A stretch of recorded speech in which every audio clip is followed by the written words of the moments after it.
Good morning, students. How are you all? I hope you all are fine. So, in today's class, we are going to discuss about tenses, right? In earlier class, we have already discussed part 1 of our video of tense, and we discussed about continuous structure of tenses. Last class में बच्चों हमने verb का B form जो होता है उसको हमने देखा था। वर्ब का जो फर्स्ट फॉर्म होता है, सेकेंड फॉर्म होता है, थर्ड फॉर्म होता है, आईएनजी फॉर्म होता है या एसईएस फॉर्म होता है वर्ब का। ये अलग अलग फॉर्म्स को हमने देखा था और उसके हेल्प से हमने टेंस के जो स्ट्रक्चर होता है उसको बनाना सीखा था। नहीं तो आप लोग उसे अपने फेयर कॉपी में लिख लिए होंगे और जो होमवर्क आपको भेजा गया था उसे आप कंप्लीट कर रहे होइएगा, ताकि इससे क्या होगा कि इसको फेयर कॉपी में अच्छे तरह से हम चेक कर पाएंगे। राइट, सारे वीडियो में जो कुछ पढ़ा रहा हूँ इसको आप लोग नोट डाउन कर लेंगे अपने फेयर कॉपी में। ओके, तो चलिए शुरू करते हैं आज का टॉपिक। ओके, सो आज का जो टॉपिक है उसका हेडिंग लिखिए आप लोग,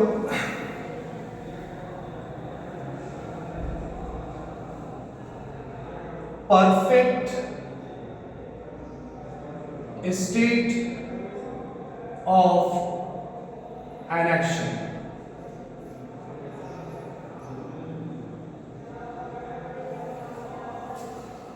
So we are going to discuss about perfect states of an action. So what is perfect states? Action का परफेक्ट स्टेट क्या है? तो एक्शन का परफेक्ट स्टेट कहने का मतलब कोई एक्शन किसी पॉइंट पे शुरू होता है। मान लेते हैं ये एक्शन इस पॉइंट पे शुरू हुआ, राइट, और इस पॉइंट पर जाकर ये एक्शन जो है वो कंप्लीट हो गया। If an action starts from this point and complete or ends at this point, it means we can say that this is in perfect state. इसे हम क्या कह सकते हैं?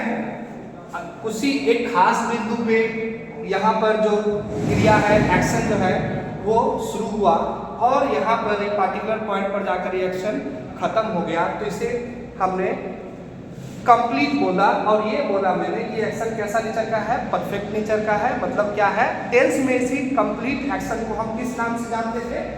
इसी को हम परफेक्ट के नाम से जानते थे। तो जो एक्शन कंप्लीट हो चुके हैं, राइट, जो कंप्लीट हो गए हैं उनको हम परफेक्ट टेंस के नाम से जानेंगे। अब देखिए परफेक्ट टेंस जो बनेगा वो कैसे बनेगा, तो देखिए see one thing is very important here.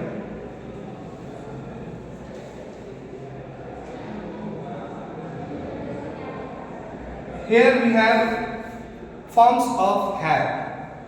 यहाँ पर अभी have का फॉर्म्स देखिए, यहाँ पे have का क्या फॉर्म्स होता है, क्योंकि have का फॉर्म्स आपको पता है तो आप परफेक्ट टेंस बना पाएंगे। राइट, देखिए have का फॉर्म क्या होता है।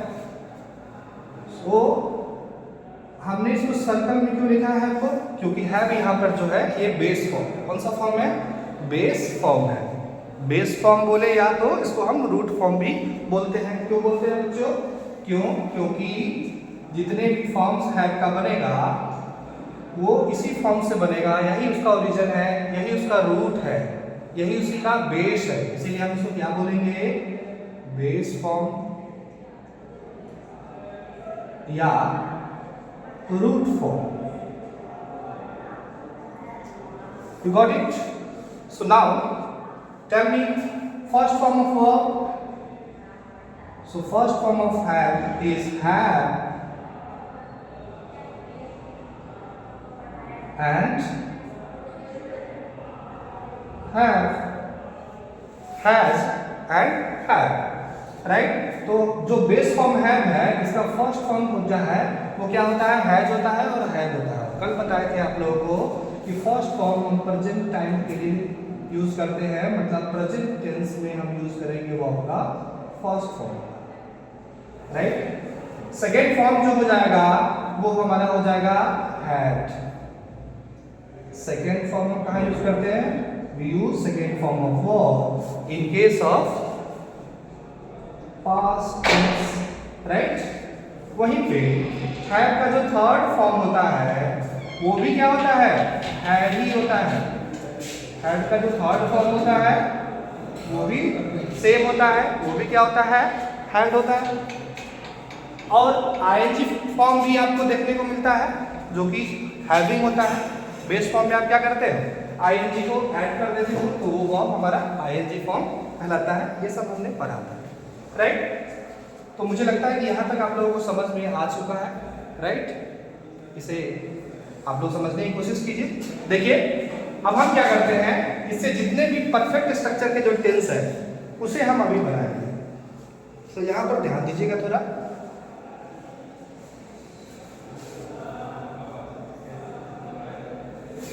पहला जो परफेक्ट स्ट्रक्चर में फॉर्मूला बनेगा उसका नाम हम देंगे present perfect tense. Present perfect tense. Present perfect tense का मतलब ये हुआ कि कोई एक्शन प्रेजेंट में शुरू हुआ है और प्रेजेंट में किसी टाइम पॉइंट पर जाकर वो क्या हो जाएगा? कंप्लीट हो जाएगा। मतलब प्रेजेंट में कोई काम शुरू हो और प्रेजेंट में ही वो काम किसी पॉइंट पर जाकर खत्म हो जाए तो उस एक्शन को हम बोलेंगे कि वो एक्शन जो है वो कंप्लीट स्टेट का है, परफेक्ट स्टेट का है, और इसीलिए हम उसे प्रेजेंट परफेक्ट टेंस में रखेंगे, राइट। सो देखिए formula, as we know that we need subject, verb and object to make any sentence, right? We need subject, verb and object to make complete sentences, right? Sometimes we also need helping verb, then formula subject, helping verb, main verb and object, right? देखिए अब इस formula पर हम जो पढ़े हैं इसको आप पुट अप कर दीजिए, आपका फार्मूला बन जाएगा प्रेजेंट परफेक्ट टेंस का। तो सबसे पहले क्या है यहाँ पर लिखा हुआ सब्जेक्ट, तो आप लिख दीजिए सब्जेक्ट। उसके बाद हेल्पिंग वर्ब है। देखिए हमने क्या पढ़ा था कि सर हैव का जो प्रेजेंट टेंस के लिए फर्स्ट फॉर्म जो है वो क्या है? हैव और हैज है। तो यहाँ पर हम प्रेजेंट परफेक्ट ही पढ़ रहे हैं, तो हेल्पिंग वर्ब की जगह पर क्या लिख देंगे?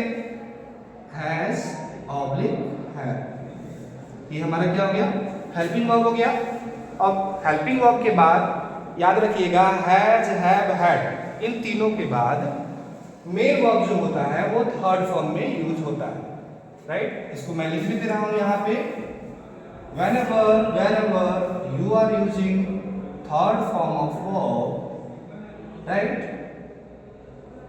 to make it perfect you will have to use have oblique has oblique had। सो कहने का मतलब ये है कि हैव, हैज, हैड के बाद सर वर्ब का थर्ड फॉर्म आता है और वो परफेक्ट टेंस को बनाता है। तो यहाँ पर हैव, हैज, हैड जो है वो थर्ड, ये तो हेल्पिंग वर्ब है हमारा, और ये हमारा जो थर्ड फॉर्म है ये कौन सा वर्ब है? बताइए जल्दी से। मेन वर्ब है। कौन सा वर्ब है? Main verb. तो हेल्पिंग वर्ब हो गया, आपको पता है कि मेन वर्ब थर्ड फॉर्म में आता है, तो यहाँ पर इसको थर्ड फॉर्म में बना दीजिए। उसके बाद क्या लिख दीजिए? Object. This one is formula of present perfect tense. See one example also. जैसे मैं लिखूं I have bought a pen. I have bought a pen. ये एक्शन जो है वो कंप्लीट में चल रहा है। प्रेजेंट में किसी पॉइंट पे ये एक्शन शुरू हुआ होगा और काम जो है यहाँ पर कलम खरीदने की वो कंप्लीट हो चुकी है, तभी तो हम बोल रहे हैं ना कि I have bought a pen. अभी किस टेंस में चला गया? प्रेजेंट परफेक्ट टेंस में, right. See another example, he has eaten, 2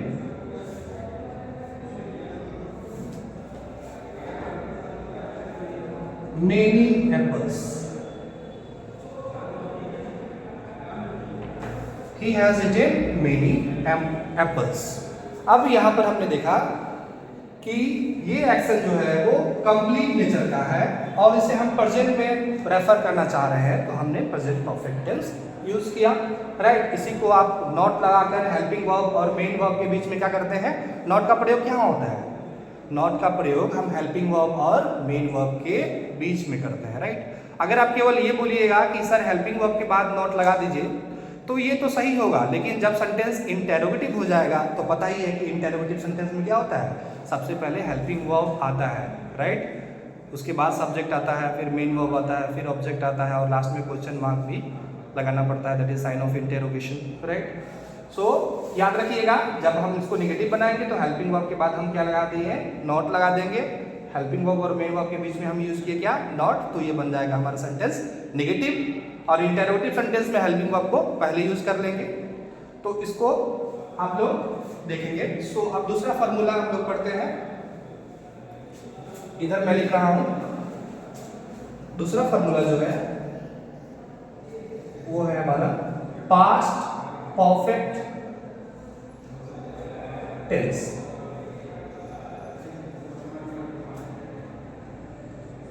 सबसे पहले हमें क्या लाना पड़ता है सेंटेंस में, subject, okay. So this one is subject, then helping verb.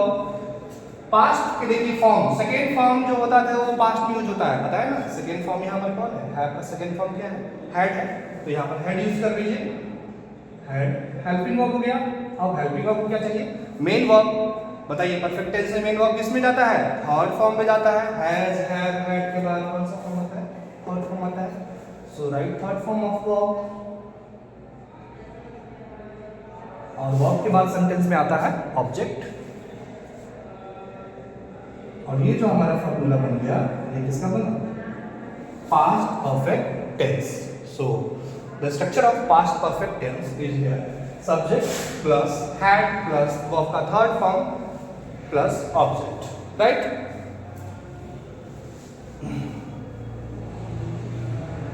Example, he had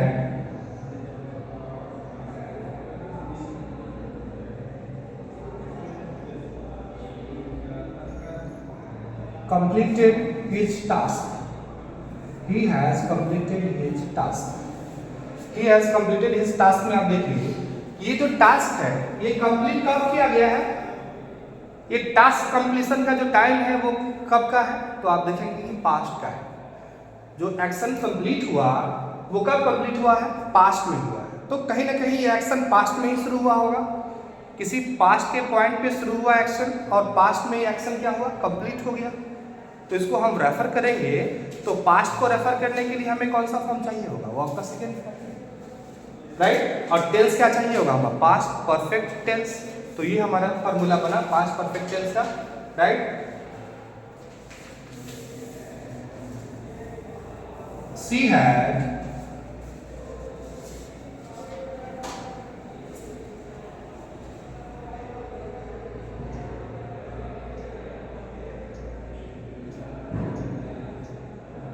bought a pen, she had bought a pen। Pen खरीदने का जो काम किया गया, कलम जो खरीदा गया वो पास्ट में खरीदा गया, राइट। उसको हम रेफर करने के लिए हम क्या बता रहे हैं, अभी हम पास्ट परफेक्ट टेंस को यूज कर रहे हैं, तो she had bought a pen. Similarly आप और भी सेंटेंस को बनाएंगे, राइट, और भी सेंटेंस को आप बना सकते हैं, राइट। आपके बुक में भी बहुत सारे सेंटेंस दिया हुआ है और कुछ सेंटेंस आप खुद भी फॉर्म करेंगे, राइट, ताकि आप इसमें और ज़्यादा कॉन्फिडेंट होते जाएंगे धीरे धीरे, ठीक है। तो ये हमारा पास्ट परफेक्ट टेंस का फॉर्मूला हो गया। Now come to third one and that is future perfect tense. Future perfect tense, देखिए जो चीज़ों को मैं यहाँ पर लिखा हूँ वो केवल फॉर्मूला भी लिख दिया जा सकता था, राइट। लेकिन क्या हुआ कि जब आप बेसिक को समझ पा रहे हैं कि सर ये कैसे बना, कैसे आया, तो आप खुद फॉर्मूला को डिराइव कर रहे हैं, खुद फॉर्मूला को बना रहे हैं, और जब फार्मूला को आप एक बार बना लेंगे खुद से तो ये चीज़ें आपको लंबे समय तक याद रहेगी नहीं। देखिए यहाँ पे फ्यूचर परफेक्ट टेंस में हमें पता है, आपको बता चुके हैं कि जो फ्यूचर होता है वो कैसा होता है, प्रेजेंट टेंस का नेचर कैसा होता है, प्रेजेंट टेंस का नेचर, पास्ट टेंस का नेचर कैसा होता है कि प्रेजेंट टेंस जो प्रेजेंट में काम हो गया, प्रेजेंट में एक्शन जो होता है उसको प्रेजेंट टेंस बताता है, पास्ट में जो एक्शन हुआ पास्ट टेंस बताता है। First form of verb refers to present tense whereas second form of verb refers to past tense. लेकिन फ्यूचर टेंस के लिए हम वर्ब का थर्ड फॉर्म यूज नहीं करते हैं। क्यों नहीं करते हैं? क्योंकि फ्यूचर मे बी रियल और may not be real, future may be real और may not be real. This is the reason why we use shall और will in case of future tense. जहां कहीं भी आप फ्यूचर टेंस लिखेंगे तो वहां पर आप मोडाल्स का यूज करेंगे, मॉडल वर्ब का यूज करेंगे और वहां पर शैल विल का प्रयोग किया ही जाएगा, क्योंकि फ्यूचर में जो एक्शन होता है वो हो भी सकता है मे be real, it may be real, it may not be real. वो रियल हो भी सकता है, नहीं भी हो सकता है। फॉर एग्जाम्पल मैंने बोला कि मैं 5 साल बाद एक कार खरीदूंगा, तो इसमें ये जो सेंटेंस है 5 साल जब बीत जाता है, टाइम का कंप्लीशन जब हो जाएगा, 5 साल बाद वर्ष बदल जाता है, 2030 हो जाएगा, अगर अभी 2025 है तो 30 आएगा। उसके बाद क्या हो सकता है कि हमारा माइंडसेट भी चेंज हो सकता है नहीं? हम प्रोग्राम को पोस्टपोन भी कर सकते हैं। बहुत सारा ऐसा वेज है जहाँ पे वो एक्शन जो कार खरीदने का एक्शन है वो हो भी सकता है या नहीं हो सकता है। वो डिपेंडेंट है सिचुएशन पे, राइट? पर्सन पे डिपेंडेंट है, सिचुएशन पे डिपेंडेंट है। तो फ्यूचर टेंस जो होता है, रेन एंड मार्टिन ने बताया, according to Wren and Martin, right, कि future tense may be real और मे नॉट बी रियल।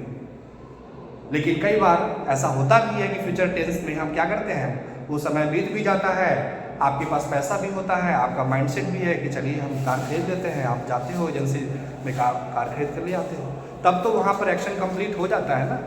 तो फ्यूचर मे बी रियल और may not be real. This is the reason why we will use shall and will. Shall और will इसलिए use करते हैं क्योंकि शैल और will क्या बताता है, हमारे संभावना, एक्शन जो हो रहा है, जो काम हो रहा है, उसके होने की संभावना को बताता है, दैट इज प्रोबेबिलिटी, संभावना को बताता है कौन, शैल और विल। तो देखिए सब्जेक्ट के बाद क्या यूज करेंगे, शैल और विल। शैल और विल हमारा यहाँ पर क्या है, हेल्पिंग वर्ब। मोडाल्स जो होते हैं या जिसको आप मॉडल वर्ब बोलते हो, वो किसका काम करता है, हेल्पिंग वर्ब का काम करता है। Shall, will, can, could, may, might, need और डेयर पढ़े हो आप लोग क्लासेज में, ठीक है। तो ये हमारा क्या हो गया, मोडाल्स हो गया, हेल्पिंग वर्ब का काम करेगा। इसके बाद क्या जानिए, मेन वर्ब। और मोडाल्स कभी भी सेंटेंस में अकेला नहीं आता, इसे किसका जरूरत पड़ेगा, मेन वर्ब का। और मेन वर्ब पता है ना, सारे मोडाल्स के बाद या मॉडल वर्ब के बाद हम कौन सा वर्ब यूज करते हैं, वर्ब का बेस फॉर्म यूज करते हैं। कौन सा फॉर्म, बेस फॉर्म। तो हम वर्ब का बेस फॉर्म यूज करेंगे, राइट।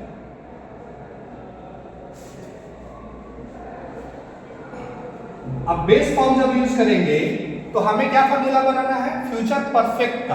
अब देखिए तो जो बेस फॉर्म है यहाँ पर हैव का, वो कौन सा है, हैव का बेस फॉर्म खुद ही हैव है, देख रहे हैं ना। इसीलिए मैंने इसको अलग से लिखा है एक सर्कल में। इसको मैंने सर्कल में क्यों लिखा, क्योंकि ये बेस फॉर्म का काम कर रहा है, रूट फॉर्म का काम कर रहा है। तो मोडाल्स के बाद आपको बेस फॉर्म यूज कीजिए। अब देखिए कि परफेक्ट टेंस में बेस फॉर्म कौन बनाता है, तो हैव बनाता है। तो मोडाल्स के बाद आपने यूज किया बेस फॉर्म। अब आपको पता है कि हैव, हैज, हैड के बाद हम लोग का कौन सा फॉर्म यूज करते हैं, थर्ड फॉर्म। तो थर्ड फॉर्म यहाँ पे लिखेंगे और वर्ब के बाद सेंटेंस में क्या आता है, object. So this one is formula of future perfect tense.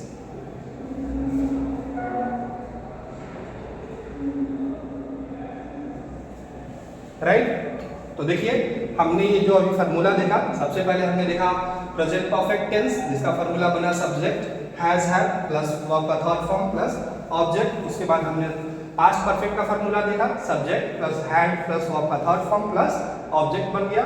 वहीं पर हमने फ्यूचर परफेक्ट टेंस का फार्मूला हमने बनाया तो क्या बना, सब्जेक्ट प्लस जो भी यहाँ पर मोडाल्स यूज कर रहे हैं हम, शैल और विल ही मोडाल्स को यूज करेंगे फ्यूचर टेंस में। तो जब कभी भी फ्यूचर टेंस बनाएंगे वहां पर शैल और विल का प्रयोग निश्चित तौर पे होगा, कंपलसरी है, बिना शैल विल का आप कोई भी फ्यूचर टेंस नहीं बना पाएंगे। तो सब्जेक्ट प्लस शैल विल यहाँ पर क्या हो गया, मोडाल्स हो गया।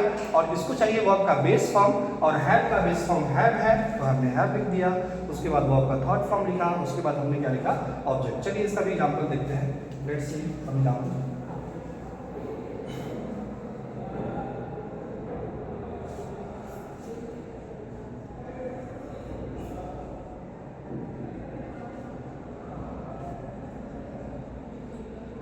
He will have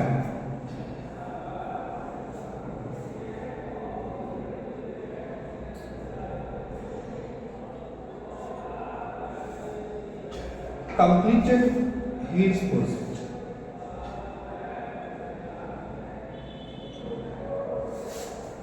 हम क्या बात कर रहे हैं कि फ्यूचर टाइम पे, फ्यूचर के किसी पॉइंट पे वो व्यक्ति जो है अपने प्रोजेक्ट को क्या करेगा, कंप्लीट कर देगा। इसका मतलब एक्शन वो अभी कंप्लीट है नहीं, फ्यूचर के किसी पॉइंट पर जाकर वो एक्शन कंप्लीट हो जाएगा। जब वो हो जाएगा एक्शन, फ्यूचर में कोई एक्शन ऐसा है जो फ्यूचर में जाकर एक पार्टिकुलर पॉइंट में खत्म हो जाएगा, तो जब भी वो कंप्लीट हो जाएगा तो उसको हम परफेक्ट बोलेंगे। तो उसको हम किस टेंस के नाम से जानेंगे, फ्यूचर परफेक्ट टेंस, क्योंकि वो एक्शन जो है वो फ्यूचर में किसी पार्टिकुलर टाइम पर जाकर कंप्लीट हो जाएगा, और किसका नाम कहलाएगा, वो फ्यूचर परफेक्ट टेंस के नाम से वो जाना जाएगा, right. So he will have completed his project.